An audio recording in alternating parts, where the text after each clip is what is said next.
Okay, what's going on, everybody? We are here. We're live. I want to thank you all for joining me today. If you can see and hear me clearly, please drop a one in the live chat, and then we can get today's stream started. And as I'm waiting for the ones to come into the live chat, if you haven't already, please make sure you hit the like button because that's the most important thing you do for me on this channel. What it does, that helps to make sure that those who are subscribed to the channel will indeed get their notifications, and it also helps to push this video through the YouTube algorithm as well. Secondly, if you're new to the channel, or maybe you've been ghost watching this channel for quite some time now, you're always watching my videos, you're watching the live streams, but you're not subscribed, please hit the subscribe button as well as the bell notification next to the subscribe button so you can be notified whenever I release a new video. And lastly, please make sure you share this video out on your social media platforms to your family and friends to inform them on this news and information. And yes, that does help to give me a slight boost in the YouTube algorithm as well. And with the introduction out the way and the ones coming in, let's get the stream started, man. Let's get today's stream started. So today, we have to speak on friend of the show, Sunny Hostin, Houston. You all know I can never get her last name pronounced rightly. All right. And I don't want to seem as if I'm engaging in hate speech by mispronouncing her last name. So maybe I'll start saying it correctly. I believe it's Sunny Hostin, right? You all know me if you've been subscribed to this channel for any length of period of time. When Sunny comes calling, I come running, and Sunny is definitely calling. So here we are. Now, I have been neglecting Sunny as of late. I haven't paid her much attention over the last, I want to say, 2 months. So I want to apologize to Sunny for paying her no attention over the last 2 months. But now I'm back, giving her the proper attention that she deserves. So let's get into it, right? What I want to speak on outside of Sunny is something that I find very interesting post second assassination attempt on Trump. What I find interesting is the approach that the DNC is taking with this, in which they're now actually doubling down on their rhetoric. They're doubling down on their anti-Trump, fear-mongering rhetoric, as opposed to the approach that they took before, where they actually showed some sort of sympathy towards Trump, right? The first time around, they showed sympathy towards him. And I feel as if they think that it made them look weak. Because if you remember the first time around with the first attempt, it was pretty much a shoo-in that Trump was going to win after the fact, after the first attempt, especially with the sympathy coming from the DNC side of things. It made them look weak, you can say. And it also exposed the fact that the rhetoric that they spew in the direction of Trump is something that they know is false. Because if Trump was indeed the second coming of the man with the little mustache, right, the main character, you can say, of World War II, if he was indeed as bad and as demonic as everyone says that he is, then why would you have any sympathy for an attempt on his life? That doesn't really make sense. You get what I'm saying? And then the sympathy that's poured in that direction, it also makes Trump looks more presidential, you can say. It makes him look more important.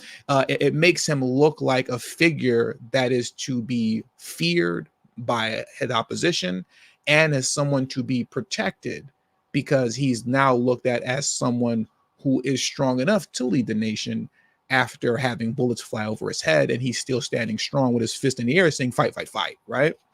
So now with that, they have now switched their approach to say, hey, we're not the ones creating this environment that is causing bullets to fly over Trump's head. And not only are we not the cause of this environment, we're going to double down on that very rhetoric. But the reality is that we all know that they have created this very hostile environment that has led to where we are today.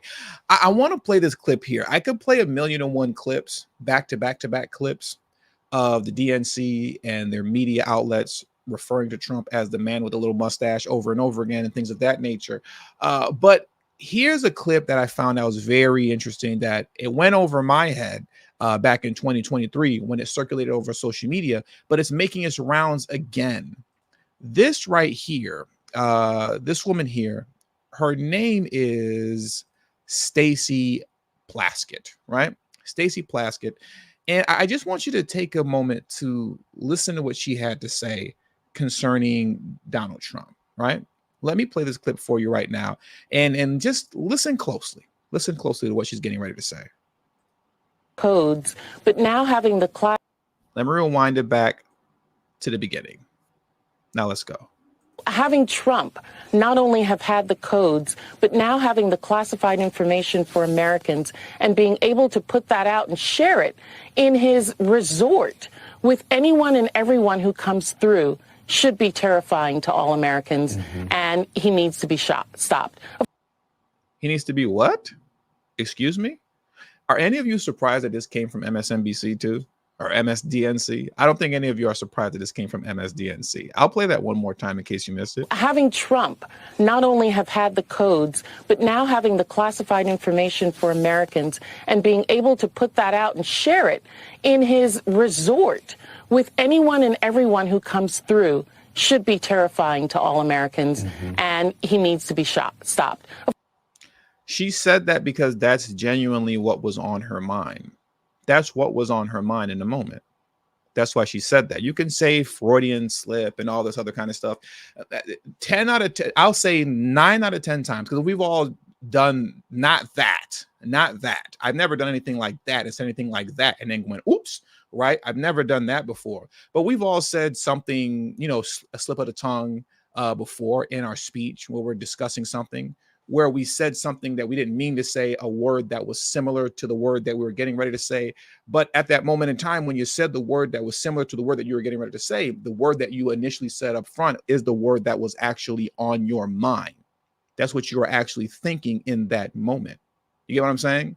And it slipped out. That's what you see happen right there. It slipped out. And this is part of that environment that these people on the left has created, that has led to where we are today, where now we're looking at 2 attempts on Trump's life, right? But once again, they're not backing down from the type of rhetoric. I want to play another clip here from Hillary Clinton, of course, on MSNBC, or I should say MSDNC, in which no later than the day after the second attempt on Trump's life, we see her on MSDNC going in on Trump. She's going in, she's not backing down, and she's even doubling down on speaking about how dangerous he is and how he's a threat to democracy and all this other stuff. Let's get into it. Don't understand why it's so difficult for the press to have a consistent narrative about how dangerous Trump is. You know, the late, great journalist Harry Evans, one time said that, journalists should, really try to achieve objectivity. And by that, he said, I mean, they should cover the object. Well, the object in this case is Donald Trump, his demagoguery, his danger to our country and the world. And his demagoguery, his danger to our country and the world. Yet he's the only one that has bullets flying over his head. Once again, they're doubling down on the rhetoric. And I find that very interesting. Stick with it. They were merciless about what they saw as President Biden's, problems in the debate and calling for him to withdraw. I believe Donald Trump has disqualified himself over and over and over again to be a presidential candidate, let alone a president.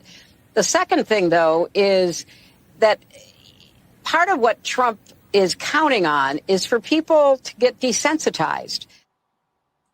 No, that's what the DNC is counting on. They want people to be desensitized to the kind of rhetoric that they push towards Trump. They want you to get desensitized to constantly referring to someone as the man with the small mustache. I don't think people really understand how crazy it is, right? Because you have been desensitized. How wild it is to compare somebody to the man with a little mustache, the main character of World War II. When you know and understand who he is or what he's done, the guy was literally the devil in the flesh. And that's who you keep comparing Trump to. And then on top of that, you're saying that if he's elected, he's going to be a threat to the country, a threat to the entire world. Essentially, he's the Antichrist at that point. How can you not say that you're not creating that very environment that led to where we are today? That's completely ridiculous. When you look at, and I think in the next clip that I'm going to play here from Karine Jean-Pierre, she might give some examples of what she feels and believes Trump has said that's really bad.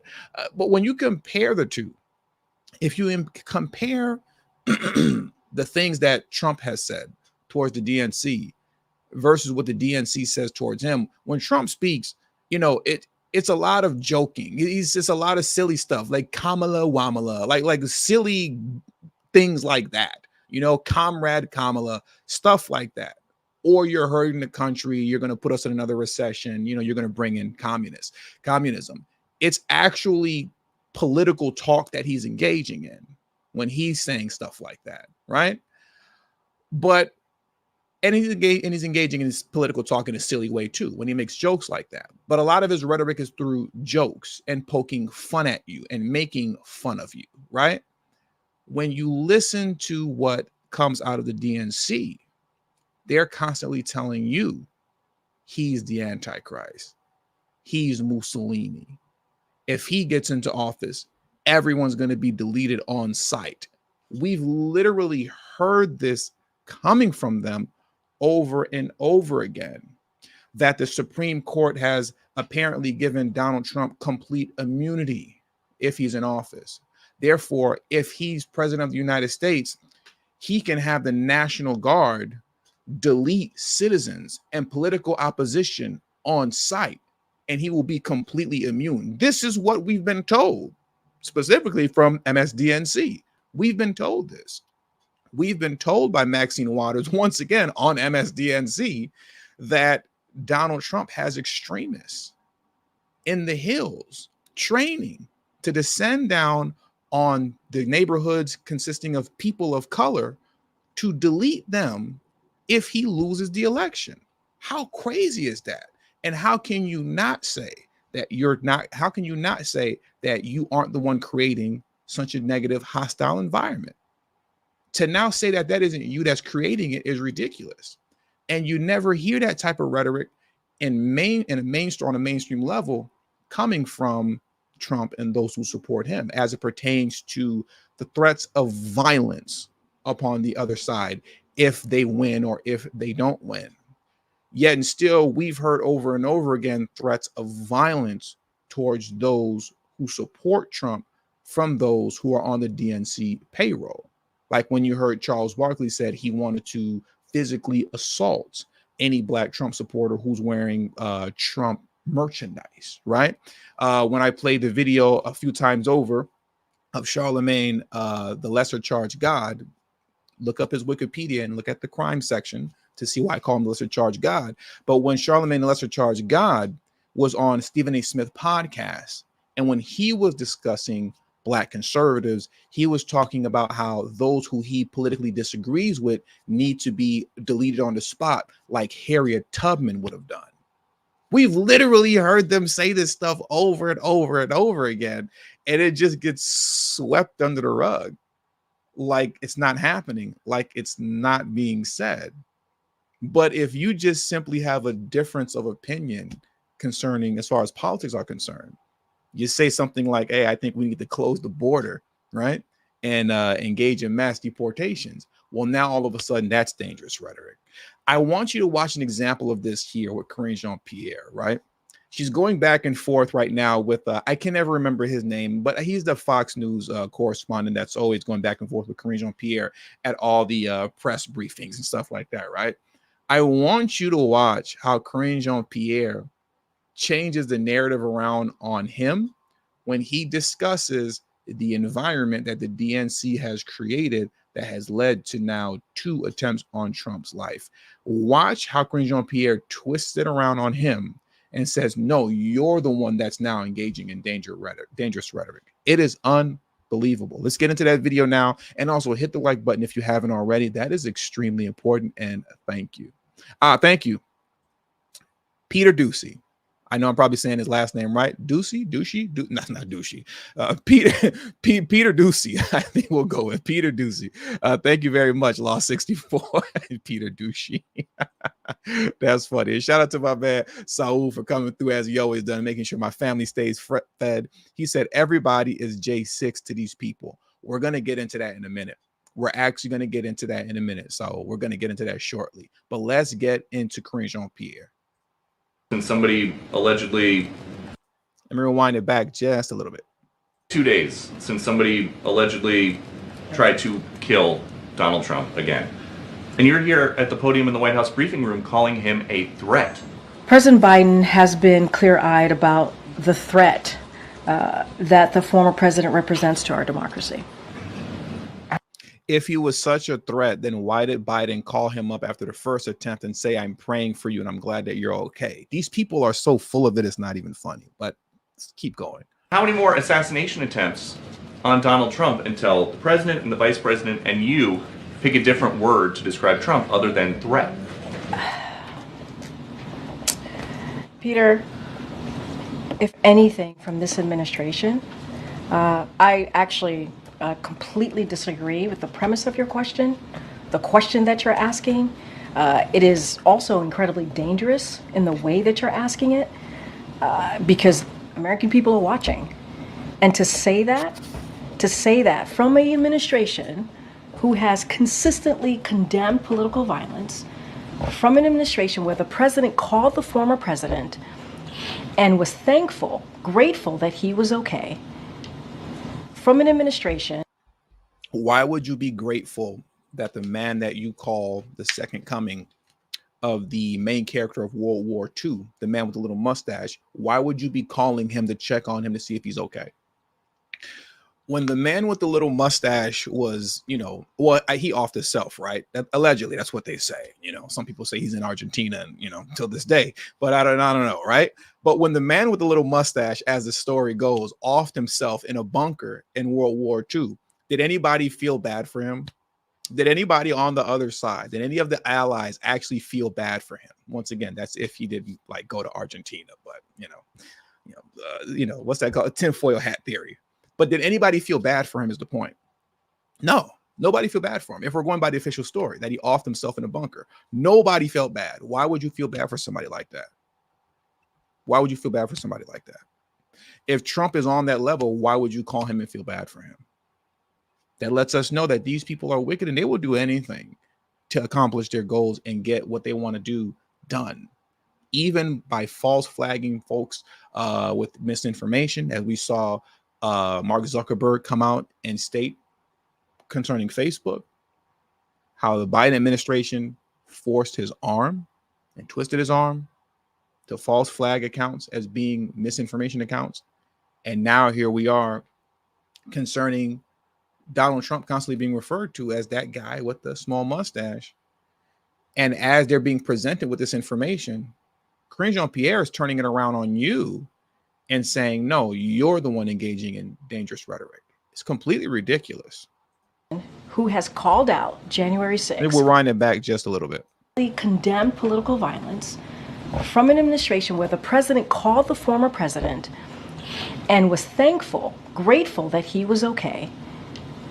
From an administration who has called out January 6th, called out the attack of Paul Pelosi, called out and said we need to lower the temperature after the Butler incident.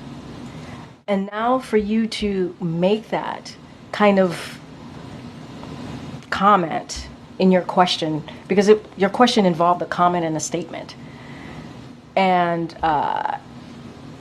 it is, that is also incredibly dangerous. No, you are incredibly dangerous. Now let's get into the woman of the hour, though.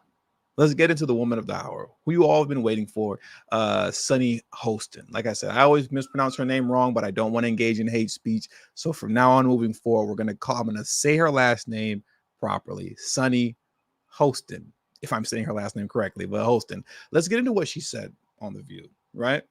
Because I found it interesting, her response. It's similar to everybody else's and what I stated earlier, but there's a couple fact checks that I want to engage in concerning what she had to say. So let's get into what Sunny was talking about. The conversation in a sense, because they're saying the Democrats, the left side has to stop the rhetoric. And I think what we need to reframe this is what is rhetoric and what is fact. It is fine for you to say Donald Trump's plan is not a conceptual plan. It's Project 2025. That is not. not rhetoric. That's literally rhetoric because it's literally a lie. Donald Trump's plan is Agenda 47, not Project 2025. That literally has nothing to do with Trump. She's literally lying on national television, trying to articulate to you that there's a difference, what does she say, between rhetoric and fact, right? And then she engages, and the first thing that comes out of her mouth is a whole lie. Misinformation, disinformation, malinformation, fake news. But I digress. Let's keep going. If you say something like Donald Trump started an insurrection, that is not rhetoric. That is just a fact. If you say Donald Trump is an election denier, Donald Trump is a convicted felon, Donald Trump is a twice impeached loser, that is not rhetoric. Those are facts. And so when you compare the definition of, I rewind it back just a little bit. I want to go back and listen to this one more time. if you say something like Donald Trump started an insurrection, that is not rhetoric. That is just a fact. If you That is literally a lie. That is literally a lie. Saul, where are you at, man? Let's get back to J6 real quick. Let's get back to J6. How do you sit here and you say there's a difference between rhetoric and truth, rhetoric and fact, and continue to engage in lies? Let's get into this very quickly. I'm going to put these articles in the description box below after the stream is over. You know, I don't have them in there yet, so you can read them for yourself. Being charged, right, federally charged with rebellion and insurrection, like obviously, like that's a real thing. You can be charged with that. I'm not going to get into this article here. I have a bunch of stuff highlighted here that I was going to read through, but I'll just get straight to the point with it. 18 U.S. Code 2383, rebellion or insurrection. You know, this is something that you can actually be charged with, right? No one who engaged in J6. We're talking about 1,230 people who were charged. Over 1,200 people were charged with numerous different types of federal crimes. And out of 1,200 people, not one of them were charged, let alone found guilty with insurrection. So how do you say that he led an insurrection when on the books an insurrection didn't happen? How do you say that that's a fact when nobody was charged with that, let alone found guilty? More than 1,230 people have been charged with federal crimes in the riot, ranging from misdemeanor offenses like trespassing to felonies like assaulting police officers and seditious conspiracy. Roughly 730 people have pled guilty to charges, while another roughly 170 people have been convicted of at least one trial while another roughly 170 have been convicted of at least one charge at a trial decided by a judge or a jury, according to an Associated Press database, right? No one has been charged with an insurrection. No one has been charged with that. So when you keep saying that, imagine, and I keep saying the man with the little mustache, right? And I know that sounds annoying because I really wish I could just say his name, you know, but YouTube acts silly like that. You keep referring to somebody as the man with the little mustache who incited and led an insurrection. You keep saying that, and you keep saying if this man with the little mustache who incited and led an insurrection gets into office, it's going to be a civil war and the end of democracy because it's going to be a bloodbath. And he said there's not going to be any more elections after this. And he's a danger to us and the world. How do you not expect attempts to be made on one's life when you keep hammering that home over and over again? And what's crazy is that, and some of you all know this as well, with people that you've interacted with in your personal life, maybe even your family members. People actually believe this stuff is true with genuine fear in their hearts for Donald Trump getting back in office. People actually believe this stuff, genuinely believe it's true with genuine fear in their heart.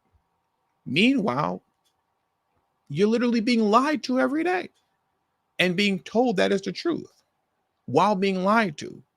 Yet if I tell the truth, it's misinformation, disinformation. Even if you're reading it from the mainstream media sources that told you that something was once true, but now they're saying it's false, like the whole borders are situation. But let's let Sunny finish off what she was saying. Let's let her finish. Donald Trump is an election denier. Donald Trump is a convicted felon. Donald Trump is a twice impeached loser. That is not rhetoric. Those are facts. And so when you compare the definition of rhetoric and the definition of a fact, which is a thing that is known or proved to be true. I genuinely find it unbelievable that someone like Sonny could literally get on national TV and lie to this degree, where you're trying to educate people on what a fact is while simultaneously telling a lie. That's crazy. That's crazy. Shout out to my man. Y'all know I can't say names. Shout out to my man, NABJ Jr. 76. Hopefully I'm saying it right. He likes to give me a hard time, and I appreciate him for it. I find his comments entertaining. I want to read what my man NABJ Jr. 76 has to say right now. He said the definition of insurrection, and for the record, he's a Harris supporter. I think he's voting Kamala Harris, just so you know. But he's a good guy. He's a good guy. He said the definition of insurrection is a violent uprising against an authority or government. Is that not what happened? That isn't what happened. That didn't happen at all, because that's not what they were charged with. Nobody was charged with that, bro. Nobody got charged with that. So you can't keep saying that it was an insurrection and saying that that's a fact when no one got charged with it. Now, if you want to say it's my opinion that that's what they engaged in, that's fine. You can do that. You can say, well, what I think, what I feel, what I believe, I assume, in my opinion, that was an insurrection. You can say that, and that's fine, because you're saying it's your opinion. But that's not what's happening here. They say this stuff as fact. And when you're saying it as fact and you're saying it as law, you're now engaging in a lie. You're engaging in misinformation, disinformation, malinformation. That's what you're engaging in now. You feel what I'm saying? So, no, that isn't what happened, because that's not what any of them were charged with. Trump hands. Okay? Let's finish this out. Then I think that makes this all the more clear for people. Well, and when you see that clip of J.D. Vance, that has been completely debunked. He was lying when he said this person, one of my constituents said it.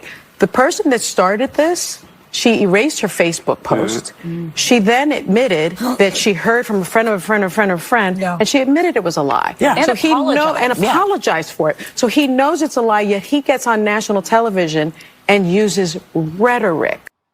Look at the pot calling the kettle black.